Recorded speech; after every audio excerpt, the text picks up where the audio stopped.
नमस्कार, आप देख रहे हैं DDNRST। डॉक्टर अनिल कुमार माने, राष्ट्रीय संयोजक, राष्ट्रीय घुमंतु जनजाति मोर्चा के विषय में बताया 1871 क्या है। घुमंतु जनजाति कौन थे? अंग्रेजों के आने से पहले भारत में किसका राज था? अंग्रेज के शासन काल में टैक्स लेने के लिए उन लोगों को लगाया, वो कौन थे, जानना जरूरी है। पेश एक रिपोर्ट। अगले वक्ता के रूप में मैं आमंत्रित करना चाहूँगा माननीय डॉक्टर अनिल कुमार माने जी, जो कि राष्ट्रीय संयोजक हैं राष्ट्रीय घुमंतु जनजाति मोर्चा नई दिल्ली से।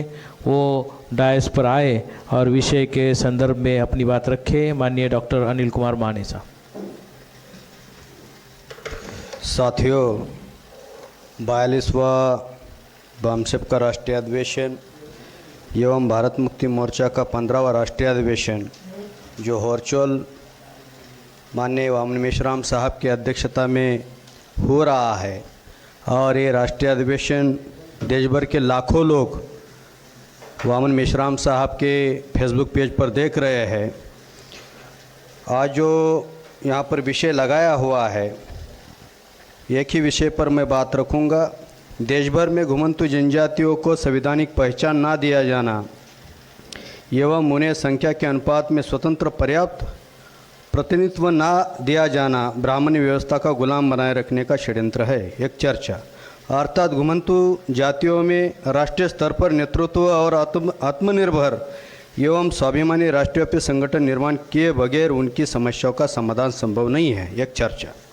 साथियों, आज़ादी के पहले घुमंतु जनजाति की जो आइडेंटिटी थी, जो पहचान थी, वो ट्राइबल थी। जब 1871 को क्रिमिनल ट्रैप्स एक्ट लाया गया तो वो लाने का कारण सामने आया। घुमंतु जनजाति के लोग अंग्रेजों को टैक्स पे नहीं करते थे, एक मुद्दा। दूसरा कारण था घुमंतु जनजाति के लोग अंग्रेजों के कानून भी नहीं पालन करते थे। तीसरा महत्वपूर्ण ये अर्थ है, अंग्रेज आने के पहले किसका शासन था और अंग्रेज जाने के बाद में किसका आया?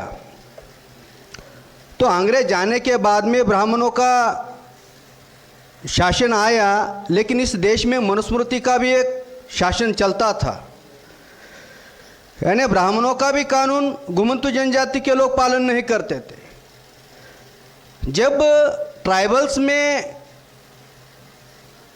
टैक्स पे करने की परंपरा नहीं थी और अंग्रेज जो है वो टैक्स लेने के लिए ब्राह्मणों को लगाते थे।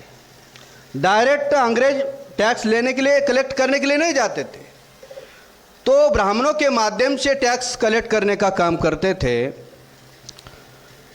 तो जो मैसेज अंग्रेजों को ब्राह्मणों ने दिया कि कुछ ऐसी जनजातियां हैं आपका कानून का पालन नहीं करते हैं और आपको टैक्स पे भी नहीं देते हैं, तो अंग्रेजों ने कहा कौन सी कम्युनिटी है? तो लगभग 197 ट्राइब्स की लिस्ट ब्राह्मणों ने बनाई और अंग्रेजों को दे दी, और अंग्रेजों ने 1871 को क्रिमिनल ट्रैप्स एक्ट लाया।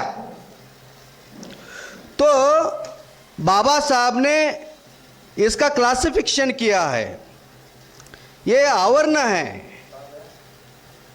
वर्ण व्यवस्था में ये नहीं है, वर्ण व्यवस्था के बाहर है। आउटकास्ट भी कहा है। इसमें अछूत, आदिवासी और क्रिमिनल ट्राइब्स।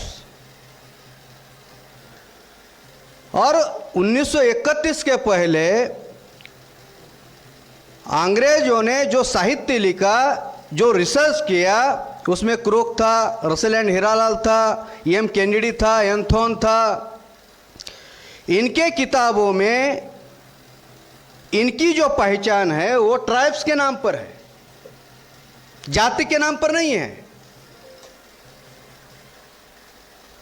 जब 1908 को सेटलमेंट एक्ट बनाया कि इनकी व्यवस्था करने के लिए अंग्रेजों ने प्रयास किया, ब्राह्मणों ने शोषण किया, लेकिन सुधार का कार्यक्रम अंग्रेजों ने बनाया। जब सेटलमेंट बनाया तो 52 सेटलमेंट थी, उसमें भी ऐसी सेटलमेंट थी कि तार की जो कंपाउंड होती थी वो 3 प्रकार की थी। जो सेंट्रल में थी वो मोस्ट डेंजर, जो सेकंड लाइन में थे वो उससे कम डेंजर, और जो फर्स्ट में थे वो कम से कम डेंजर। 3 प्रकार की लाइन बनाई गई थी। तो अंग्रेज और शाहू जी महाराज का जो संबंध था वो मैत्रीपूर्ण था। कभी कभी अंग्रेज सख्ती करते थे क्रिमिनल ट्राइब्स के लोगों के साथ में, तो शाहू जी महाराज ने कहा क्या कर रहे हो आप? तो अंग्रेजों ने कहा कि ये चोरी करते हैं, डकैत डालते हैं, इनके अंदर सुधार नहीं आता है, सुधार करने के लिए प्रयास कर रहे हैं। तो शाहू जी महाराज ने कहा इनको मेरे नियंत्रण में दे दो। तो शाहू जी महाराज इनको कोल्हापुर स्टेट में लेकर गए। इनकी मेन जो समस्या थी वो जमीन को लेकर थी। 3 प्रकार की ट्राइब्स है इस देश में।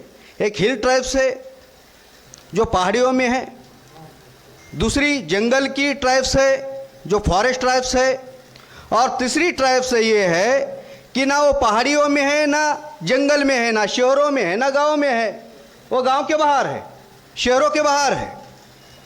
तो ऐसे ट्राइब्स को शाहू जी महाराज ने कोल्हापुर स्टेट में लाया।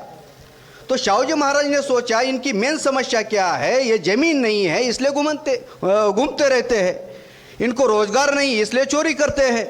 तो शाहू जी महाराज ने इनको पहले नंबर पर जमीन दे दी। जमीन देकर रुके नहीं हैं तो इनको घर बांध कर दिया। तो घुमंतू जनजाति के लोगों की एक साइकोलॉजी थी कि वो झुग्गी झोपड़ी में रहते थे। तो शाहू जी महाराज ने कोल्हापुर स्टेट में घर बांध कर दिया। बंधे हुए घर में नहीं रहते थे, बंधे हुए घर के सामने झुग्गी झोपड़ी बनाते थे और उसमें रहते थे। तो शाहू महाराज को टेंशन आता था, मैंने घर बांध कर दिया है, बंधे हुए घर में नहीं रहते हैं, और बंधे हुए घर के सामने झोपड़ी बनाते हैं और झोपड़ी में रहते हैं, और सुबह 6 बजे उठते हैं और भीख मांगने के लिए शुरू करते हैं। तो शाहू महाराज ने एक दिन सोचा क्या करना होगा इनके ऊपर, कि इनकी जो ये आदत है, क्योंकि आदमी जो है उसको मराठी में कहते हैं सवई सा गुलाम है। तो ये जो साइकी है इनकी साइकी चेंज करनी होगी। तो शाहू महाराज सुबह 5 बजे उनके बीच में जाते थे और शाहू महाराज कहते थे चलो। तो ये लोग कहते थे कहाँ? सोनतली कैंप। सोनतली कैंप पर लेकर जाते थे और इनको काम क्या दिया शाहू जी महाराज ने? दीवार खड़ी करना, दीवार गिराना, दीवार खड़ी करना, दीवार गिराना। तो शाहू जी महाराज के संस्थान में ब्राह्मण लोग भी थे, तो उन्होंने चर्चा गॉसिपिंग शुरू की, शाहू जी महाराज पागल हो गए हैं, सरकारी खजाना जो है इनके ऊपर वेस्ट कर रहे हैं। तो शाहू जी महाराज ब्राह्मण लोगों को कहते हैं आप मुझे ये मत सिखाओ दीवार में दरवाजा कहाँ बिठाना है और खिड़कियाँ कहाँ बिठानी है।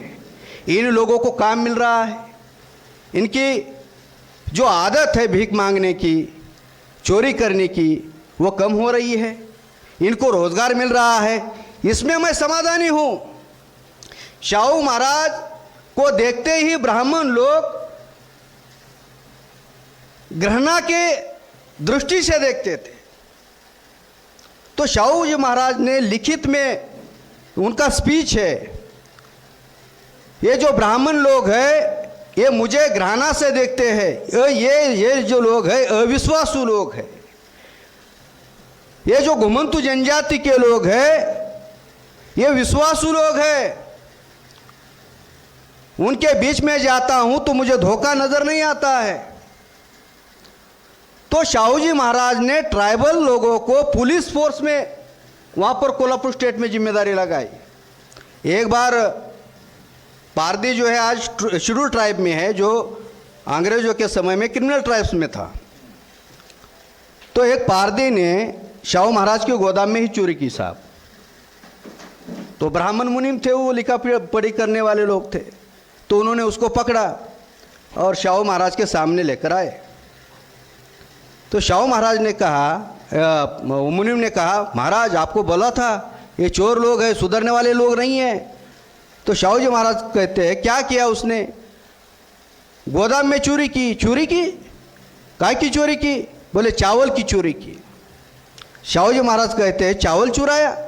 क्यों चुराया चावल? तो पारधी कम्युनिटी का जो व्यक्ति था वो कहता है मैंने चावल की चोरी की, मेरी पत्नी जो है वो पेट से है और उसकी इच्छा हुई चावल खाने की, इसलिए मैंने चावल की चोरी की। शाहू महाराज मुनीम को आदेश देते हैं चावल के साथ में उसको घी भी दे दो। अब यह साइकोलॉजी क्या है, जब कोई महिला प्रेग्नेंट होती है तो उसको घी भी खिलाते हैं क्योंकि बच्चा और वो महिला जो माँ है वो सुदृढ़ बने, तंदुरुस्त रहे। और मनुस्मृति में कहा है कि जो निचले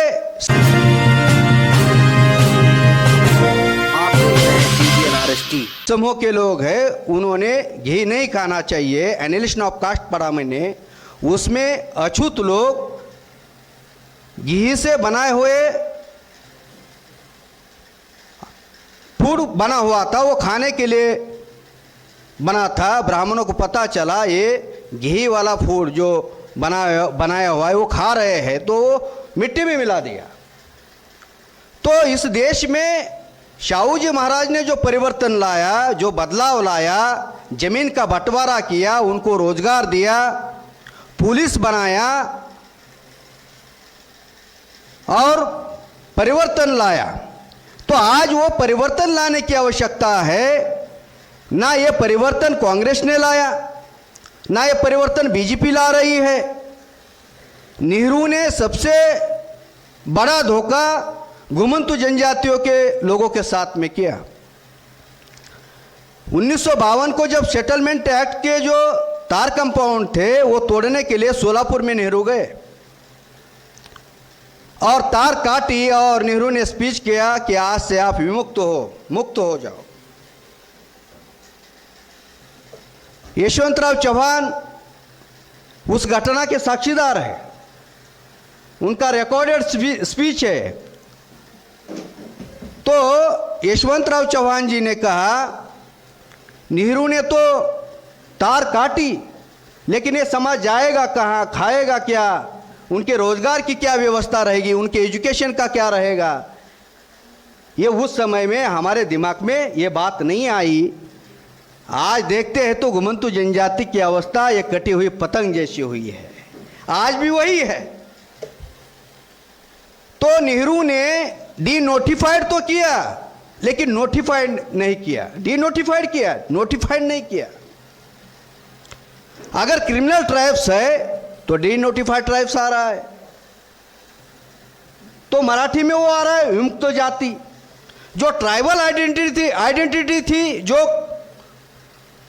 वैसी चलती आनी चाहिए थी, ट्राइबल आइडेंटिटी खत्म करके जाति की पहचान नेहरू ने दी।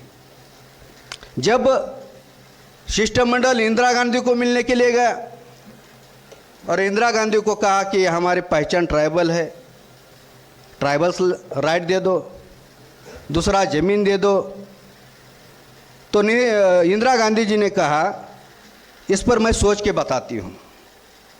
फिर दूसरे राउंड पर शिष्टमंडल गया घुमंतु जनजाति का, तो इंदिरा गांधी ने कहा कि आपके डिमांड को लेकर बाबूजी का विरोध है। तो ये बाबूजी कौन थे? तो ये बाबू जगजीवन राम थे। तो बाबू जगजीवन राम देने वाले नहीं थे, देने वाली कांग्रेस थी, कांग्रेस सरकार में थी। लेकिन घुमंतु जनजाति के लोगों के दिमाग में डाला कि बाबू जगजीवन राम आपके विरोध में है, वो देना नहीं चाहते। सेम पोजीशन यही हुई जब सोनिया गांधी को मिलने के लिए शिष्टमंडल गया कि रेनके कमीशन लागू करो। तो सोनिया गांधी ने कहा कि आपके रेनके कमीशन को लेकर मीरा कुमारी सहमत नहीं है। मीरा कुमारी बाबू जगजीवन राम की बेटी, वो शेड्यूल कास्ट। अभी कैकाड़ी कम्युनिटी है महाराष्ट्र में, मैं जिस कम्युनिटी से बिलोंग करता हूँ, विदर्भ में शेड्यूल कास्ट में है, और पश्चिम महाराष्ट्र, मराठवाड़ा, कोकण में फिजेंटी में है। तो कैकाड़ी कम्युनिटी का एक शिष्टमंडल बीजेपी को मिलने गया। स्टेट में बीजेपी की सरकार है, सेंट्रल में बीजेपी की सरकार है। तो जब वो शिष्टमंडल आया तो मैंने पूछा क्या हुआ, बोले रामदास आठवले जी का विरोध है। यानी झगड़ा किसके बीच में लगा रहे, रामदास आठवले देने वाले हैं नहीं, देने वाले बीजेपी है, लेकिन देना नहीं चाहती। तो साथियों, मेश्राम साहब के कारण ही रेणके आयोग का गठन करना पड़ा उनको। पंढरपुर में एनटी-डीएनटी की परिषद मेश्राम साहब की अध्यक्षता में चल रही थी और मच्छिंद्र भोसले जो था उसको वहां से उठाया, तोड़ने का भी काम किया। जब पूना में रेणके कमीशन पर चर्चा सत्र मेश्राम साहब की अध्यक्षता में लगाया था और वो कार्यक्रम मेरा पहला कार्यक्रम था, उसके बाद में मैं संगठन से जुड़ा। मेश्राम साहब ने रेणके कमीशन को पूछा कि जो आप ये सर्वे कर रहे हो, रिपोर्ट बनाया, क्या वो एससी एसटी के जो मूल के लोग हैं, मूल एससी एसटी सूची में हैं, वो इधर आना चाहते हैं? बोले नहीं आना चाहते। तो मेश्राम साहब ने कंक्लूड निकाला उस अधिवेशन में, एनटी-डीएनटी के सत्र में, कि ये जो रेणके कमीशन है ये घुमंतु जनजाति के लिए देने के लिए नहीं है, ये एससी एसटी में झगड़ा लगाने का काम करने के लिए लाया गया है, यानी एससी एसटी वर्सेस घुमंतु जनजाति। तो इसको समझने की आवश्यकता है साथियों। सोमनाथ सूर्यवंशी लड़का लॉ का, वडार कम्युनिटी का लॉ पढ़ रहा था, संविधान के संरक्षण में परभनी में सड़क पर आया, पुलिस ने पकड़ा, थाना में उसको पीटा और इतना पीटा उसकी जान चली गई। मेश्राम साहब को मैंने कहा, वो वडार कम्युनिटी का था, तो मेश्राम साहब ने मुझे तुरंत परभनी भेजा।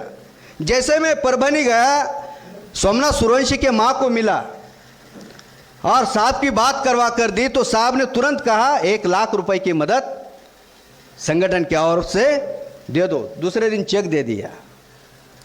तो साथियों, आज घुमंतु जनजाति के जो लोग हैं, वो तोड़े गए लोग हैं, फाड़े गए हुए लोग हैं, इनको संगठित करना ये कोई साधारण बात नहीं है।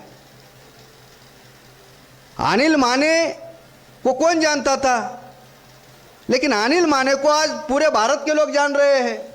उसका कारण क्या है?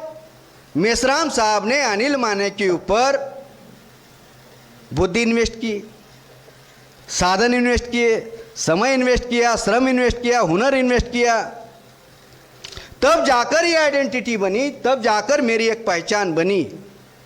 आज घुमंतु जनजाति के लोग मेश्राम साहब के नेतृत्व में आ रहे हैं। मैं दिल्ली में गया था, मेश्राम साहब ने मेरी जिम्मेदारी दिल्ली में लगाई थी। सांसी कम्युनिटी है दिल्ली में, रिसोर्सफुल है, बड़े बड़े होटल है। उन्होंने मुझे आप बीती बताई, पुलिस हमें पकड़ती है, पुलिस थाना में लेकर जाती है, पीटती है और कहते हैं कि तुम जो पैदा हुए हो ये मार खाने के लिए पैदा हुए हो, तुम चोर जाति के लोग हो। लेकिन मुझे टच करने की हिम्मत नहीं, औकात नहीं पुलिसों की, पुलिस प्रशासन की। ये ट्रेनिंग देने वाले साहब ही है। बड़े बड़े आईएएस आईपीएस ऑफिसर से हम भिड़ते हैं।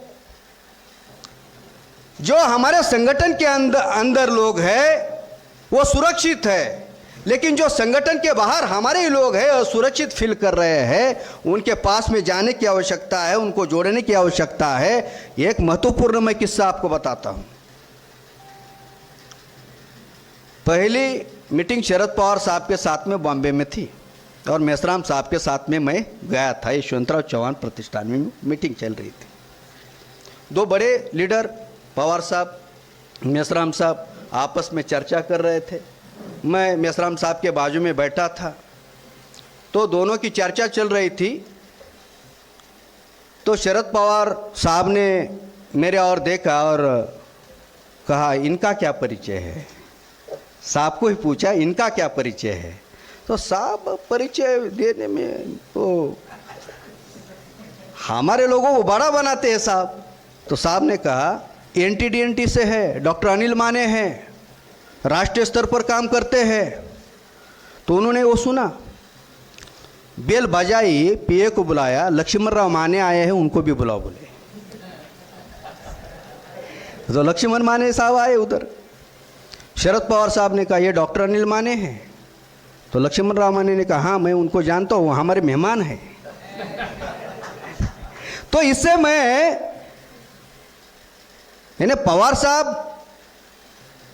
ये क्यों पूछ रहे थे, इसके दो कारण मेरे ऑब्जर्वेशन में आए।